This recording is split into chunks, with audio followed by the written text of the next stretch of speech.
Life Stories, a tale of strength and justice. Welcome to Life Stories, where real-life experiences unfold with powerful lessons of love, resilience, and justice. Imagine waking up from surgery, expecting to return home to your children, only to find them gone. Sent away by someone you trusted. This is Emily's story, a mother betrayed but not broken. With determination and courage, she fights to reclaim her family and expose a shocking web of deception. How did she turn the tables? How did justice prevail? Stay tuned to find out. Subscribe to Life Stories to begin today's journey. The first thing I noticed when I walked through my front door was the silence. It was unnatural, almost deafening. No video game sounds drifting from Ethan's room. No pop music playing from Sophia's speaker. Just the hollow echo of my footsteps and the faint sound of muffled giggling from somewhere unseen. I stopped in the entryway, my breath catching in my throat. Something was wrong. I had spent the last 2 weeks in the hospital, recovering from major surgery. Every night, I had dreamed of this moment, the warmth of home, the familiar chaos of my children's voices, the comfort of my own bed. But as I stood there, that warmth was nowhere to be found. Instead, a cold unease crept into my chest. And then I saw her. Vanessa, my sister-in-law, was perched on my living room couch as if she owned the place. One leg crossed elegantly over the other. She scrolled through her phone with a smirk, her manicured nails tapping lightly against the screen. Vanessa? My voice was hoarse, still weak from my time in the hospital. Where are my kids? She looked up, her expression neutral, almost amused. Oh, Emily, you're home earlier than expected. She tilted her head, studying me with a hint of condescension. How are you feeling? My stomach twisted. That wasn't an answer. Vanessa, I said more firmly, stepping closer. Where are my children? She waved a dismissive hand, as if I had asked something trivial. They're fine, safe and sound at Ridgeway Academy. She smiled then, as if she had just told me she had booked them a weekend at a luxury spa. It's the best boarding school in the state. My ears rang. I swayed slightly, gripping the back of the chair to steady myself. Boarding school? I whispered, my voice barely audible over the blood rushing in my ears. What are you talking about? Vanessa sighed dramatically, setting her phone down beside her. Well, someone had to step up while you were indisposed, she said, emphasizing the last word as if my surgery had been an inconvenience to her. Ryan agreed it was for the best. Ryan, my husband, my partner, he agreed? My voice cracked, and I barely recognized the sound as my own. Vanessa's lips curled into a satisfied smile. Of course, he knows I have their best interests at heart. Always have. She stood then, smoothing the front of her designer dress as if this was just another one of her perfect little plans falling into place. The local schools here are so inadequate. Ridgeway will give them the advantages they deserve. I barely heard her. My fingers fumbled for my phone, shaking as I dialed Ryan's number. The call connected on the third ring. Honey, he answered, his voice unnervingly calm. Why didn't you tell me? I demanded before he could say anything else. A pause. Emily, I was going to explain when you got home. Explain? My voice rose in pitch, disbelief turning into fury. You sent our children away like they were an errand you forgot to mention? Like they were some business transaction? Keep your voice down, Vanessa interrupted, placing a hand on my arm. I jerked away from her touch. The doctors said you need to avoid stress. She continued, her tone dripping with false concern. Don't you dare pretend to care about my health. I spat, the betrayal burning through my veins like fire. You waited until I was on an operating table to steal my children. Vanessa let out a light, patronizing laugh. Steal? She echoed. Emily, don't be so dramatic. I've done you a favor. Now you can focus on your recovery without having to worry about them. A favor. She had taken my children, my babies, without my consent. And she thought she had done me a favor. I turned to Ryan, my voice shaking with barely restrained tears. I need my children. Ryan, where is this school? When can I see them? Vanessa's smile turned sharp. Ridgeway has a strict adjustment period, she said smoothly. No parental contact for the first month. It helps them settle in. The room tilted. A month? A whole month without my children? Without even seeing their faces? Hearing their voices? Get out. My voice came out as a whisper. But Vanessa heard it. Her eyes widened in mock offense. Excuse me? Get out of my house. She let out a slow breath, shaking her head as if I were the one being unreasonable. I'll give you time to process this, she said, picking up her purse. You'll thank me later, Emily. You always do. She walked out, leaving only the lingering scent of her expensive perfume behind. I stood there, frozen, as Ryan's voice crackled through the phone in my hand. Emily, please. I ended the call. The weight of it all crushed down on me, and I collapsed onto the couch. Still clutching my phone, my eyes landed on a framed photo on the wall. Sophia's 13th birthday. Just 3 months ago, Ethan had been making bunny ears behind his sister's head, and we had all been laughing. I had been so happy then. A sharp buzz pulled me from my daze. A text. Jessica, heard you're home. Want me to bring dinner over? I typed back quickly. Come now, please. Emergency. 20 minutes later, Jessica found me still on the couch, surrounded by hastily printed pages from Ridgeway Academy's website. They took my kids, I whispered, my voice hollow. Vanessa convinced Ryan to send them away while I was under anesthesia. Jessica's face darkened. That snake, she muttered. She's been trying to control your family for years. But this is a new low. I looked up at her. Something shifting inside me. The initial shock was wearing off, replaced by a cold, clear anger. She thinks she's won, I murmured, that I'm too weak to fight back. Jessica tilted her head. And are you? I picked up one of the brochures, my eyes scanning the list of board members and investors. A familiar name caught my eye. Suddenly, I remembered something important, something Vanessa didn't know. A slow, determined smile formed on my lips. No, I said, my heart pounding with newfound resolve. I'm not weak at all.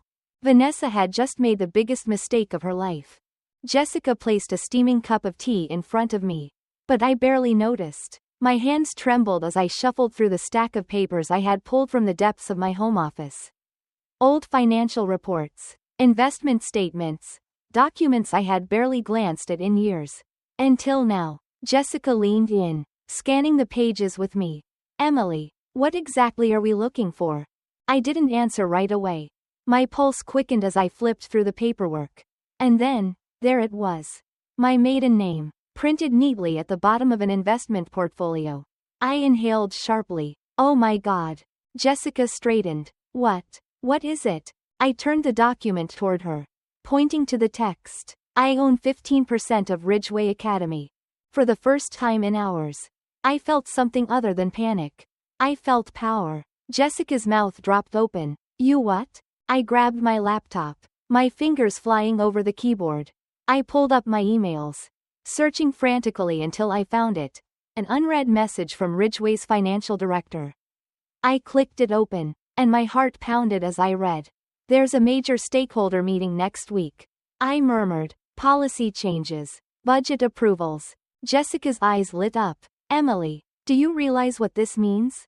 I looked up at her, my mind racing ahead. Vanessa sent my children to a school I partially own. I whispered, the words almost too surreal to believe. And she has no idea. Jessica sat back, a slow grin spreading across her face. Well, that changes everything. For the first time since walking through my front door, I felt steady, determined. Vanessa had counted on me being too weak, too helpless to fight back. But she had made one fatal mistake. She had underestimated me. My phone buzzed on the table, the screen lighting up with Ryan's name. I stared at it, debating whether I even wanted to hear his voice. Jessica nudged my arm. You should answer. He needs to understand who his sister really is. I hesitated, then pressed the speaker button. Emily. Ryan's voice cracked slightly. Can we talk about this? I'm coming home early, I said, my tone flat. A pause. Then, cautiously. Good. There's something you need to see. Jessica and I exchanged a glance. 30 minutes later, Ryan walked into the house, looking exhausted. Guilt clung to him like a second skin. Before he could say anything, I handed him a stack of papers. What's this? he asked. His brows knitting together. Bank statements. Family trust documents. Emails. I folded my arms. Read them. Ryan hesitated, then started flipping through the pages. I watched his face change, confusion, disbelief, and then something else, something darker. He looked up. Emily, where did you get these? Doesn't matter, I said coolly. Your sister has been systematically isolating and manipulating this family for years. Ryan shook his head, but his voice wavered. That doesn't mean. Keep reading. Jessica stepped forward, tapping one of the documents. Check the trust fund withdrawals. Ryan. His hands tightened around the papers as he read. His face paled. No, Vanessa wouldn't. She already did, I said firmly. She's been siphoning money from the kids' trust funds. Money she never should have had access to. The doorbell rang. Jessica peeked out the window and groaned. Speak of the devil. Vanessa walked in without waiting for an invitation. Her husband Mark trailing behind her. She carried a bag of takeout. Her polished smile in place. Family meeting, she announced cheerfully. I brought lunch. She stopped short when she saw us gathered around the documents. Ryan turned to her, still holding the papers. Vanessa, what is this? Her smile flickered, but she recovered quickly. Ryan, honestly, I manage the kids' assets responsibly. You mean stealing from them? Jessica muttered. Vanessa let out a dramatic sigh. As if we were all being unreasonable.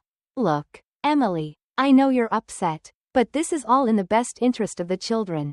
No, Vanessa, I said, standing tall despite the ache in my body. Everything you do is for yourself. She let out a soft laugh. Her usual smirk creeping back into place. And what exactly do you plan to do about it? I reached for my investment portfolio and placed it on the table. Her eyes flicked to it. And I saw it. The first crack in her perfect mask. Would you like to know who has the power to change Ridgeway's policies? Including their ridiculous no-contact rule? I asked. Vanessa's fingers clenched around her purse. This is ridiculous. Is it? I tilted my head. Because I own 15% of Ridgeway Academy. For the first time since I had known her. Vanessa looked afraid. Vanessa's perfectly composed mask cracked. Just for a second. It was subtle, the brief widening of her eyes. The tightening of her jaw, but I saw it. For the first time in my life. I had the upper hand. She snatched the investment documents from the table. Her hands gripping the edges as she skimmed the text. Her confidence wavered. This is a mistake. No, Vanessa, I said, my voice calm and steady. It's not. My grandmother invested in Ridgeway Academy years ago. The shares were passed down to me under my maiden name. I never paid much attention because I trusted the school to run itself. Until now. Jessica smirked beside me. And guess what? There's a stakeholder meeting next week. Perfect timing, don't you think? Vanessa forced out a dry laugh. But it sounded brittle. So what? She said. Tossing the papers back onto the table. You own some shares. That doesn't change anything. I crossed my arms. It changes everything. I have voting power. Influence over policy decisions. Which means I can walk into that boardroom and undo every single thing you did. Ryan exhaled sharply and rubbed his face. I could tell he was still processing everything. Still trying to reconcile the sister he thought he knew with the woman who had manipulated us all. Mark, who had been silent this whole time, cleared his throat. Vanessa, is this true? Her eyes flicked toward him. Mark, don't be ridiculous. I don't think I am. He said slowly, studying her as if seeing her for the first time. She let out a frustrated sigh, rolling her eyes. This is pointless. Emily is overreacting because she's emotional. She turned back to me, her voice dropping to a patronizing tone. I know you think you're in control right now. But honestly, Emily, you're still recovering. You need rest, not stress. I took a slow step forward, meeting her gaze. You waited until I was lying on an operating table to steal my children. You manipulated my husband, sent Ethan and Sophia away without my consent. And now you expect me to just accept it? Vanessa gave me a tight smile. I expect you to see reason. Ridgeway is a prestigious institution. Your children will have opportunities they wouldn't get here. You don't get to make that decision for me. I said, my voice firm. And let me guess, this whole no contact policy was your idea. Wasn't it? Her smile turned sharp. Children need structure. You'll thank me for this one day. I clenched my fists. You keep saying that, Vanessa, but you and I both know the truth. This was never about what's best for Ethan and Sophia. This was about control. Her expression darkened. And you're so sure of that? Jessica scoffed. Emily literally owns part of the school. Vanessa, you really thought you could outmaneuver her? For a moment, I saw it again, the flicker of uncertainty in Vanessa's expression. But then she took a deep breath, straightened her shoulders, and flashed a tight smile. Well, she said, brushing imaginary dust off her sleeve, I suppose we'll just have to see how things play out. With that, she turned on her heel and strode toward the door. Mark hesitated, looking torn. Finally, he sighed and followed his wife out. His shoulders slumped, the moment the door shut behind them. I let out a shaky breath. Ryan was still holding the papers, his eyes scanning over them. But I could tell he wasn't really reading anymore. I don't even know what to say, he admitted. Jessica snorted. How about, I'm sorry for letting my manipulative sister run my life. Ryan shot her a tired look before turning back to me. Emily, I swear, I didn't think it would go this far. I exhaled, shaking my head. I know, Ryan, but it did. Silence stretched between us, heavy with things unsaid. Then my phone buzzed. An unknown number. Normally, I would have ignored it. But something made me pick up. Hello? A hushed, trembling voice came through the line. Mom? My breath caught. Sophia? I'm hiding in the bathroom. She whispered. We're not supposed to have phones. But my friend Sarah let me borrow hers. I clutched the phone tighter. Baby, are you okay? I hate it here, she choked out. They took Ethan to a different campus. I haven't seen him in days. I felt my knees go weak. They separated you? Yes. Aunt Vanessa said it was better this way. Something about different programs for different needs. Tears pricked my eyes. Where's your dad? Have you tried calling him? She sniffled. He won't answer my emails. They told us you were too sick to take care of us. My stomach dropped. I gritted my teeth. Sophia, listen to me. I am fine. And I am coming to get you and Ethan. I promise. A sharp knock echoed in the background. Sophia gasped. I have to go. The line went dead. I stared at my phone, my whole body shaking. Jessica reached out, her expression full of concern. Emily? They separated them, I whispered. Ethan and Sophia. They told them I was too sick to take care of them. Jessica's jaw tightened. That's not just control, Emily. That's psychological warfare. I wiped my face, my shock hardening into something else. Resolve. I checked my watch. I have a meeting with the school board tomorrow. Jessica's lips curled into a grin. Then let's make sure you're ready. Vanessa thought she had control. She had no idea what was coming. The courtroom was silent as the judge read the final verdict. Guilty on all counts. Vanessa stood motionless, her perfectly composed mask shattered. The reality of her fate was sinking in. 23 years for fraud, custodial interference, and financial misconduct. She turned once, her eyes locking onto mine. But there was no power left in them. No smug superiority. Just fear. I squeezed Sophia and Ethan's hands. Their presence beside me the only thing that mattered. My children were safe, home, and Vanessa would never be able to hurt them again. Outside the courthouse, families gathered, sharing quiet relief. Many had suffered because of Vanessa's schemes. But now, we had turned our pain into something greater. A support network. A foundation for those who had been manipulated and torn apart. Jessica approached, holding up her phone. The kid's video is going viral, she said with a proud smile. People are listening. On the screen, a montage played. Children, once silenced, now speaking their truth. We are not victims. We are survivors. I inhaled deeply, the weight of the past weeks settling on my shoulders. But for the first time, I didn't feel burdened. I felt free. As we walked toward the car, Ryan hesitated. Emily, I know I have a lot to make up for. I looked at him, at my children, at the families around us. Then start now. We drove home, together.